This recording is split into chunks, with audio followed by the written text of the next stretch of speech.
আজকার মনে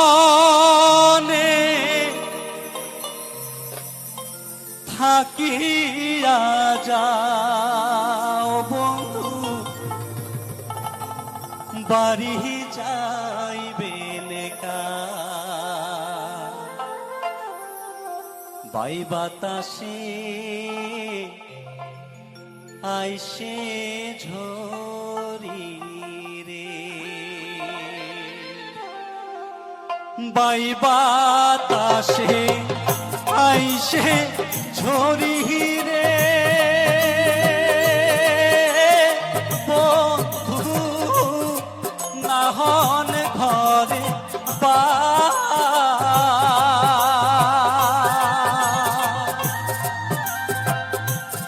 আজকার মনে থাকিয়া যাও বন্ধু, আজকার মনে থাকিয়া যাও বন্ধু, বাড়ি যাইবে লেখা বন্ধু, বাড়ি যাইবে লেখা বন্ধু, বাড়ি যাইবে লেখা।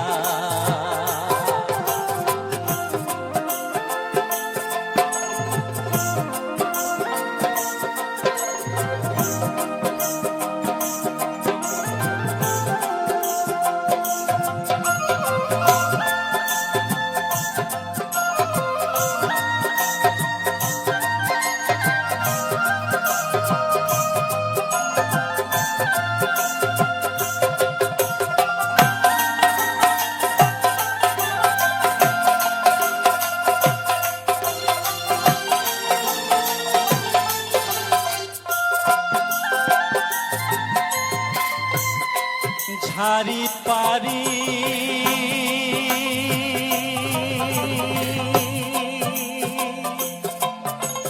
তুই চোখ বিছনা বন্ধু, সুখের নিন্দ ওরে যা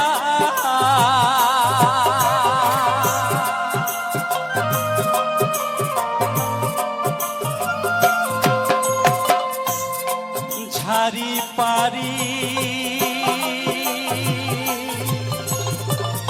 চোখ বিছনা বন্ধু, সুখের নিন্দ ওরে যা ঘামি ঠামি ছটফট করলে রে, ক্যাসে হাকান তোমার গা রাতি হইলে দোহনো জনে রে, রাতি হইলে ছায়া দয়া রে, কথা কম সাথী বন্ধু, বাড়ি যাইবে লেখা বন্ধু, বাড়ি যাইবে লেখা।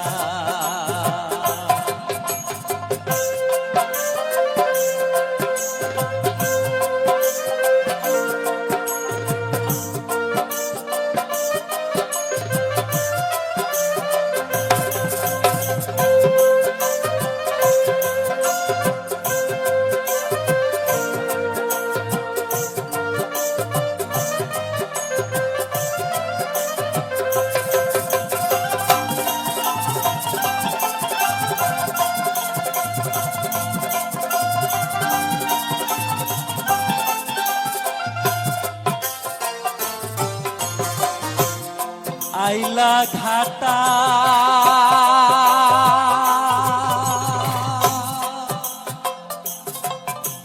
পিছিলা হইছে বন্ধু, সুখের নিন্দ ওরে যা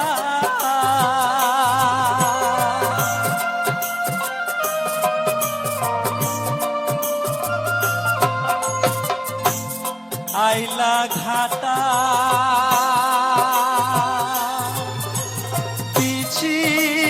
হইছে বন্ধু, দাঁড়াত বাচ্চে ওরে পানি সিজি সিজি বাহারিত গেলে রে পারবেন মনে মনে গালি ভিজি সিজি বাহারিত গেলে রে ভিজি সিজি বাহারিত গেলে রে পারবেন মনে মনে গা বন্ধু বাড়ি যাইবেন কা বন্ধু বাড়ি যাইবেন কা আজকার মনে থাকিয়া যাও বন্ধু আজকার মনে থাকিয়া যাও বন্ধু বাড়ি যাইবেন কা বন্ধু বাড়ি যাইবেন কা বন্ধু বাড়ি যাইবেন কা বন্ধু বাড়ি যাইবেন কা বন্ধু বাড়ি যাইবেন কা। নমস্কার বন্ধুরা, আমি ডক্টর মঞ্জুশ্রী পটনায়ক আপনাদের সামনে আজকে নিয়ে এসেছি একটি সুন্দর গল্প। বনফুলের লেখা মানুষের মন। গল্পটি শুনলে আপনাদের ভালো লাগবে, তো গল্পটি শুরু করছি। মানুষের মন। নরেশ ও পরেশ দুইজনে সহোদর ভাই, কিন্তু এক বৃন্তে দুইটি ফুল, এই উপমা ইহাদের সম্বন্ধে খাটে না। আকৃতি ও প্রকৃতি উভয় দিক দিয়াই ইহাদের মিলের অপেক্ষা অমিলই বেশি। নরেশের চেহারার মোটামুটি বর্ণনাটা এইরূপ: শ্যামবর্ণ, দীর্ঘ দেহ, চিরুনি সম্পর্ক বিরহিত চুল, গোলাকার মুখ এবং সেই মুখে একজোড়া বুদ্ধিদীপ্ত চক্ষু, একজোড়া নেউলের লেজের মতো পুষ্ট গোঁফ এবং একটি সূক্ষ্মাগ্র শুষ্ক চঞ্চু নাসা। পরেশ খর্বাকৃতি, ফর্সা, মাথার কোকড়ানো, কেশোদাম বাবরি আকারে সুসজ্জিত, মুখটি একটু লম্বা গোছের, নাকটি থ্যাবড়া, চক্ষু দুইটিতে কেমন যেন একটা তন্ময় ভাব, গোঁফদাড়ি কামানো, গলায় কণ্ঠি, কপালে চন্দন। মনের দিক দিয়া বিচার করিলে দেখা যায় যে দুজনেই গোঁড়া, একজন গোঁড়া বৈজ্ঞানিক এবং আর একজন গোঁড়া বৈষ্ণব। অত্যন্ত নিষ্ঠা সহকারে নরেশ জ্ঞানমার্গ এবং পরেশ ভক্তিমার্গ অবলম্বন করিয়াছেন। যখন নরেশের কম্বাইন্ড হ্যান্ড চাকর নরেশের জন্য ফাউল কাটলেট বানাইতে ব্যস্ত এবং নরেশ থিওরি অব রিলেটিভিটি লইয়া উন্মত্ত, তখন সেই একই বাড়িতে পরেশ সপাক নিরামিষ আহার করিয়া যোগ বশিষ্ঠ রামায়ণে মগ্ন। ইহা প্রায়ই দেখা যাইত। তাই বলিয়া ভাবিবেন না যে উভয়ে সর্বদা লাঠালাঠি করিতেন, মোটেই তা নয়। ইহাদের কলহ মোটেই নাই।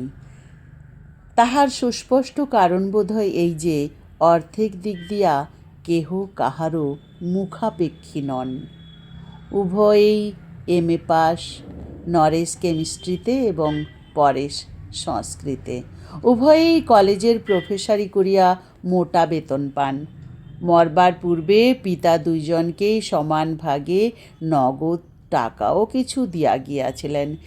যে বাড়িতে ইহারা বাস করিতেছেন ইহাও পৈতৃক সম্পত্তি। বাড়িটি বেশ বড়, এত বড় যে ইহাতে 2-3টি পরিবার পুত্র পৌত্রাদি লইয়া বেশ স্বচ্ছন্দে বাস করিতে পারে। কিন্তু নরেশ এবং পরেশ দুজনেই পরিবারহীন। নরেশ বিবাহ করিয়াছিলেন, কিন্তু বিবাহের কিছুদিন পরেই পত্নী ইহলোক ত্যাগ করাতে তাহার এবং পরেশের মনে পৃথিবীর অনিত্যতা সম্বন্ধে কেমন একটা উপলব্ধি আসিল যে কেহই আর বিবাহ করিলেন না। পরেশ ভাবিলেন, কা তব কান্তা, ইহাই সত্য। রিলেটিভিটির ছাত্র নরেশ ভাবিতে লাগিল, নির্মলা সত্যই কি মরিয়াছে? আমি দেখিতে পাইতেছি না এই মাত্র। সুতরাং নরেশ এবং পরেশ সহোদর হওয়া সত্ত্বেও ভিন্ন প্রকৃতির, এবং ভিন্ন প্রকৃতির হওয়া সত্ত্বেও একই বাড়িতে বাস করেন। এক বিষয়ে কিন্তু উভয়ের মিলও ছিল। পল্টুকে উভয়ে ভালোবাসিতেন। পল্টু তপেশের পুত্র, নরেশ এবং পরেশের ছোট ভাই তপেশ এলাহাবাদে চাকুরি করিত। হঠাৎ একদিন কলেরা হইয়া তপেশ এবং তপেশের পত্নী মনোরমা মারা গেল। টেলিগ্রামে আহুত নরেশ এবং পরেশ গিয়া তাহাদের শেষ কথাগুলি মাত্র শুনিবার অবসর পাইলেন। তাহার মর্ম এই, আমরা চললাম, পল্টুকে তোমরা দেখো। পল্টুকে লইয়া নরেশ এবং পরেশ কলিকাতায় ফিরিয়া আসিলেন। তপেশের অংশে পৈতৃক কিছু টাকা ছিল। নরেশ তাহার অর্ধাংশ পরেশের সন্তোষার্থে রামকৃষ্ণ মিশনে দিবার প্রস্তাব করিবা মাত্রই পরেশ বলিল, বাকি অর্ধেকটা তাহলে বিজ্ঞানের উন্নতিকল্পে খরচ হোক। তাহাই হইল। পল্টুর ভবিষ্যৎ সম্বন্ধে তারা ভাবিলেন যে তাহারা নিজেরা যখন কেউই সংসারী নন, তখন পল্টুর আর ভাবনা কি? পল্টু, নরেশ এবং পরেশ উভয়েরই নয়নের মণিরূপে বাড়িতে লাগিল। পরেশ এবং নরেশ কেহই নিজের মতবাদ পল্টুর ওপর ফলাইতে যাইতেন না। পল্টুর যখন যা অভিরুচি তখন তাহাই করিত। নরেশের সঙ্গে আহার করিতে করিতে যখন তাহার মুরগি সম্বন্ধে মোহ কাটিয়া আসিত, তখন সে পরেশের হবিষ্যান্নের দিকে কিছুদিন ঝুঁকত। কয়েকদিন হবিষ্যান্ন ভোজনের পর আবার আমিষ লোলুপতা জাগিলে নরেশের ভোজনশালায় ফিরিয়া যাইতেও তাহাকে বাধিত না। নরেশ এবং পরেশ উভয়েই তাহাকে কোনো নির্দিষ্ট বাঁধনে বাঁধিতে চাহিতেন না, যদিও দুইজনেই মনে মনে আশা করিতেন যে বড় হইয়া পল্টু তাহার আদর্শকেই বরণ করিবে। পল্টুর বয়স যখন 16 বছর, এইবার ম্যাট্রিক দেবে। সুন্দর স্বাস্থ্য, ধপধপে ফর্সা গায়ের রং, আয়তচক্ষু। নরেশ এবং পরেশ দুইজনেই সর্বান্তকরণে পল্টুকে ভালোবাসিতেন। এ বিষয়ে উভয়ের কিছুমাত্র অমিল ছিল না। এই পল্টু একদিন অসুখে পড়িল। নরেশ এবং পরেশ চিন্তিত হইল। নরেশ বৈজ্ঞানিক মানুষ, তিনি স্বভাবতই একজন অ্যালোপ্যাথিক ডাক্তার লইয়া আসিলেন।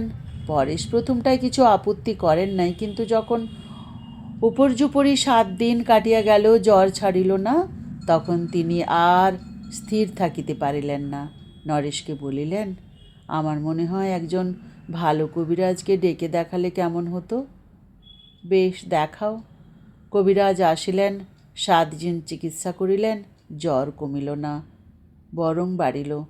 পল্টু প্রলাপ বকিতে লাগিল। অস্থির পরেশ তখন নরেশকে বলিল, আচ্ছা, একজন জ্যোতিষীকে ডেকে ওর কুষ্টিটা দেখালে কেমন হয়, কি বলো? বেশ তো, তবে যাই করো, এ জ্বর 21 দিনের আগে কমবে না। ডাক্তারবাবু বলেছিলেন টাইফয়েড। তাই নাকি?